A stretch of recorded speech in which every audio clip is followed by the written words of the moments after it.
जिद्दू कृष्णमूर्ति की किताब freedom from the known से अध्याय 2 भाग चौथा। यदि आप एक इंटेलेक्चुअल कॉन्सेप्ट या बौद्धिक अवधारणा के रूप में अपने कंडीशनिंग के खतरे को देखते हैं तो आप इसके बारे में कभी कुछ नहीं करेंगे। एक विचार के रूप में एक खतरे को देखने में विचार और कार्रवाई के बीच संघर्ष होता है और यह संघर्ष आपकी ऊर्जा को दूर ले जाता है। जब आप कंडीशनिंग और इसके खतरे को तुरंत देखते हैं तब आप उसे एक संकट के रूप में देखेंगे और आप उस पर उचित कार्रवाई करते हैं। इसीलिए देखना और करना एक हो जाता है। देखने में और करने में कोई अंतर नहीं बचता। हमें से अधिकांश जीवन में असावधानी से चलते हैं, बिना सोचे समझे प्रतिक्रिया करते हैं। ऐसी प्रतिक्रियाएं बंधन पैदा करती हैं। लेकिन जिस पल आप अपना पूरा ध्यान अपने कंडीशनिंग पर देते हैं, आप देखेंगे कि आप अतीत से पूरी तरह से मुक्त हो जाते हैं और यह स्वाभाविक रूप से आपसे दूर हो जाता है। तो फिर से हम अध्याय 2 को संक्षेप में सुनते हैं।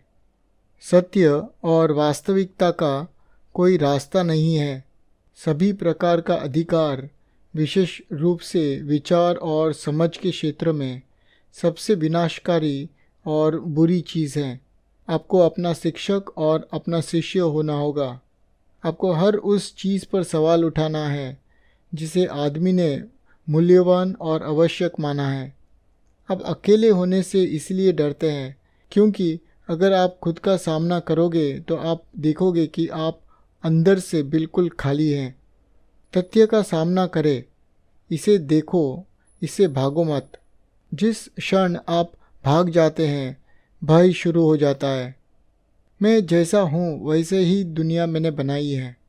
मैं खुद का अध्ययन कैसे करूँ, स्वयं का निरीक्षण कैसे करूँ, कैसे देखूँ कि वास्तव में मेरे अंदर क्या हो रहा है।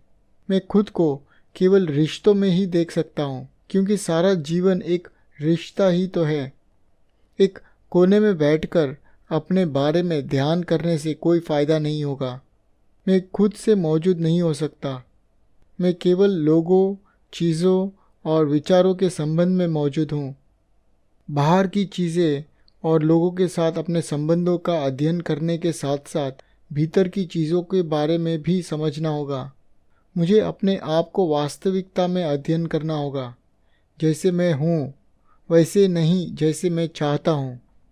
अपने बारे में ज्ञान इकट्ठा करना और अपने बारे में सीखना दो अलग अलग चीज़ें हैं। अपने बारे में जो ज्ञान आप जमा करते हैं वो हमेशा अतीत का होता है। अपने बारे में सीखना किसी भाषा या तकनीक को सीखने जैसा नहीं है। अपने बारे में सीखना हमेशा वर्तमान में होता है और ज्ञान हमेशा अतीत का होता है। लेकिन अगर आप हर समय सीख रहे हैं, हर मिनट सीख रहे हैं, देख और सुनकर सीख रहे हैं, देख और करके सीख रहे हैं, तो आप पाएंगे कि सीखना एक निरंतर गतिविधि है जिसमें अतीत का कोई महत्व नहीं है। यदि आप कहते हैं कि आप अपने बारे में धीरे धीरे सीखेंगे, अधिक से अधिक, थोड़ा थोड़ा करके, तो आप अपने आप को अब वैसे नहीं पढ़ रहे हैं जैसे कि आप हैं। सीखने से बड़ी संवेदनशीलता का पता चलता है। अगर विचार है जो अतीत का है और वर्तमान पर हावी है तो कोई संवेदनशीलता नहीं है। किसी भी चीज़ को समझने के लिए आपको उसके साथ रहना चाहिए। आपको इसकी सारी सामग्री, इसकी प्रकृति, इसकी संरचना, इसकी गति का पता होना चाहिए। क्या आपने कभी खुद के साथ रहने की कोशिश की है? यदि हाँ, तो आप यह देखना शुरू कर देंगे कि आप एक स्थिर अवस्था नहीं है। यह एक ताज़ा जीवित चीज़ है और एक जीवित चीज़ के साथ रहने के लिए आपका मन भी जीवित होना चाहिए। यदि यह राय, निर्णय और मूल्यों में पकड़ा जाता है तो यह जीवित नहीं हो सकता। अपने स्वयं के मन और हृदय की गति का निरीक्षण करने के लिए आपके पास एक स्वतंत्र मन होना चाहिए, न कि एक ऐसा मन जो सहमत और असहमत हो, एक तर्क में पक्ष लेता हो। मात्र शब्दों पर विवाद करता हो, लेकिन एक इरादे के साथ देखना है, समझने के लिए। एक बहुत ही मुश्किल काम है, क्योंकि हम में से अधिकांश को यह नहीं पता है कि कैसे देखें या हमारे अपने होने को कैसे सुने। जब हम निंदा करते हैं या सफाई देते हैं तो हम स्पष्ट रूप से नहीं देख सकते हैं, और ना ही जब हम अपने मन में हर वक्त बातचीत करते रहते हो, तब हम जो है वो नहीं देखते हैं, बल्कि केवल उन अनुमानों को देखते हैं जिन्हें हमने स्वयं बनाया है। हम में से प्रत्येक की एक छवि है कि हम क्या सोचते हैं कि हम क्या हैं या हमें क्या होना चाहिए, और वह तस्वीर हमें खुद को देखने से रोकता है जैसे कि हम वास्तव में हैं। किसी भी चीज़ को सरलता से देखना यह दुनिया की सबसे कठिन चीज़ों में से एक है, क्योंकि हमारा दिमाग बहुत जटिल है और इसीलिए हमने सादगी का गुण खो दिया है। पहली बात, अपने आप से पूछे कि क्या आप जानते हैं कि आप कंडीशन्ड हैं। आप अपने कंडीशनिंग के अनुसार हर चुनौती का जवाब देते हैं, और आपकी कंडीशनिंग हमेशा अपर्याप्त होती है। आप स्वयं देख पाएंगे कि कैसे आप केवल कंडीशन्ड हैं जब सुख की निरंतरता में संघर्ष होता है या दर्द से बचने की कोशिश की जाती है। ऐसा क्यों है कि हम वास्तविक तथ्यों से बचते हैं?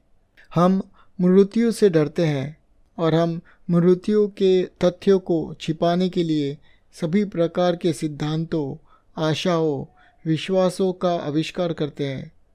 लेकिन तथ्य अभी भी हैं। एक तथ्य को समझने के लिए हमें इसे देखना चाहिए, इससे दूर नहीं भागना चाहिए। हम में से ज़्यादातर लोग मरने के साथ साथ जीने से भी डरते हैं। अब हम उस तथ्य का सामना क्यों नहीं कर सकते? आप केवल वर्तमान में ही किसी तथ्य का सामना कर सकते हैं, और यदि आप इससे कभी भी उपस्थित नहीं होने देते, क्योंकि आप हमेशा इससे बच रहे हैं, तो आप कभी भी इसका सामना नहीं कर सकते। जब आप अपने कंडीशनिंग के खतरे को देखते हैं तो आप क्यों कार्रवाई नहीं करते हैं? इसका जवाब यही है कि आप देख नहीं रहे हैं। एक विचार के रूप में एक खतरे को देखने में विचार और कार्रवाई के बीच संघर्ष होता है, और यह संघर्ष आपकी ऊर्जा को दूर ले जाता है। जब आप कंडीशनिंग और इसके खतरे को तुरंत देखते हैं एक साथ, तब आप कार्रवाई करते हैं। तब देखना ही करना है।